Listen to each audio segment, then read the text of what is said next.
नमस्कार, मी वास्तुतज्ञ ज्योतिर्विद आनंद पिंपळकर. आपण छान छान विषयावरती बोलतोय. आजही आपण एका मजेशीर विषयावरती बोलणार आहे, जो आपल्या प्रत्येकाच्या आयुष्याशी संबंधित आहे. अनेकदा आपण स्वतःला प्रश्न विचारतो की अहो, हे माझ्याच बाबतीत का घडलं?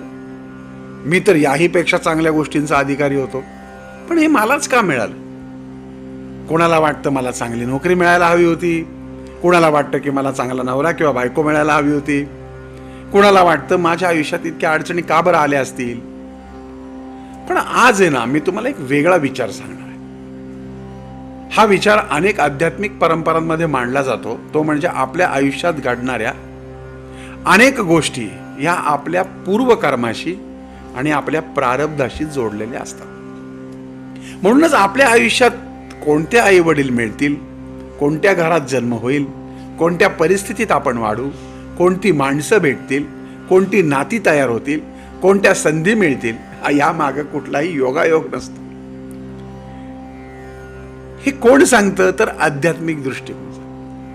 त्यामुळे प्रत्येक गोष्टीविषयी जर सतत तक्रार करत बसण्याची जी तुमची सवय असेल तर ती सोडा आणि जे आहे ते स्वीकारून पुढे जाणं हे अधिक महत्वाचं आहे. आपण अनेकदा म्हणतो की अहो, मी डिझर्व करत होतो पण मला ते मिळालंच नाही. पण एकदा शांतपणाने विचार करा, जर प्रत्येकालाच त्याच्या मनाप्रमाणे सगळं मिळालं असतं तर ह्या जगात दुःख, संघर्ष किंवा शिकण्याची संधीच उरली नसती. आयुष्य आपल्याला जे काही देतं त्यामधूनच आपल्याला ते घडवत असतं. समजा एखाद्याचं लग्न झालं आणि तो सतत म्हणत राहिला की मला यापेक्षा जरा छान पत्नी किंवा पती मिळायला हवा होता. आता मला सांगा, हा विचार केल्यानं तुमचं वास्तव बदलणार आहे का? अजिबात नाही. उलट असं बोलण्यानं नाराजी वाढेल, घरात तणाव वाढेल आणि आयुष्य अधिक कठीण होईल. पण जर त्या व्यक्तीनं परिस्थितीचा स्वीकार केला आणि एकमेकांना समजून घेतलं, एकमेकांना घडवण्याचा प्रयत्न केला, तर तेच नातं सुंदर होऊ शकतं. आणि म्हणूनच स्वीकार करणं हा पराभव कधीच नसतो, तर स्वीकार ही पुढे जाण्याची सुरुवात असते. मी तुम्हाला भगवान गौतम बुद्धांच्या जीवनातला एक प्रसंग सांगतो. राजपुत्र सिद्धार्थ जे होते म्हणजे गौतम बुद्ध यांच्या जन्मानंतर भविष्य सांगणाऱ्यांनी असं सांगितलं होतं की हा मुलगा पुढे फार महान संन्यासी होईल. त्यांचे वडील जे होते राजा शुद्धोधन यांना त्याची चिंता वाटली आणि मग त्यांनी काय केलं, राजवाड्याचं सर्व सुखसोयी दिल्या. दुःख, आजार, म्हातारपण, मृत्यू याचं दर्शन पण त्यांना होऊ दिलं नाही. पण एक दिवस सिद्धार्थ राजवाड्याबाहेर गेले आणि त्यांनी एका वृद्ध माणसाला पाहिलं आणि त्यांनी त्यांच्या सारथ्याला विचारलं की हा कोण आहे. त्यावर सारथी म्हणाला की राजन हा वृद्ध आहे, प्रत्येकाला एक दिवस म्हातारपण येतं. पुढे त्यांनी एक मृत व्यक्तीची अंत्ययात्रा पाहिली. त्यांना समजलं की प्रत्येक व्यक्तीचा मृत्यू होणारच आहे. आणि पुढे त्यांनी एका शांत समाधानी संन्याशाला पाहिलं आणि त्या क्षणापासून त्यांच्या मनामध्ये वैराग्याची बीजे रुजली. राजवाडा, सत्ता, संपत्ती असूनही त्यांनी दुसरा मार्ग स्वीकारावा त्यांना वाटला, कारण त्यांच्या आयुष्याचा हेतू वेगळा होता. याचा अर्थ असा नाहीये की प्रत्येकाने संसार सोडावा, पण प्रत्येकाच्या आयुष्यात एक वेगळा मार्ग, एक वेगळं ध्येय असतं आणि जीवन आपल्याला हळूहळू त्या दिशेने घेऊन जात असतं. म्हणून याचा अर्थ असा नाही की घरात झोपून राहा, काही करू नका किंवा नशिबावरच अवलंबून राहा. तुम्हाला दिलेलं कर्तव्य, हे कर्म जे काही प्रामाणिकपणे करत राहणं ही खरी साधन आहे.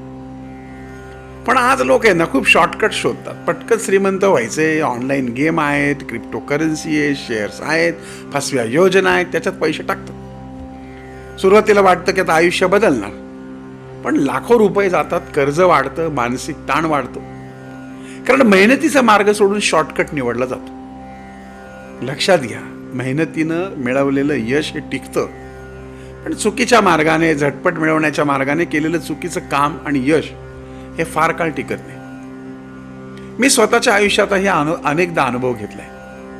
कोणतंही काम एका दिवसात मोठं होत नाही. सातत्यानं केलेल्या प्रयत्नांमुळेच योग्य वेळ आल्यावर यश मिळतं. आपण आपलं काम प्रामाणिकपणे करत राहिलो तर योग्य संधी योग्य वेळी आपल्या दारात येते. अनेकदा आपल्याला वाटतं की माझा वेळ वाया गेला. नाही, पण खरं पाहिलं तर आयुष्यातला कोणताही वेळ कधीच वाया जात नाही. तो आपल्याला अनुभव देऊन जातो आणि अनुभव आपल्याला काहीतरी शिकवतो, पुढच्या टप्प्यासाठी तयार करतो.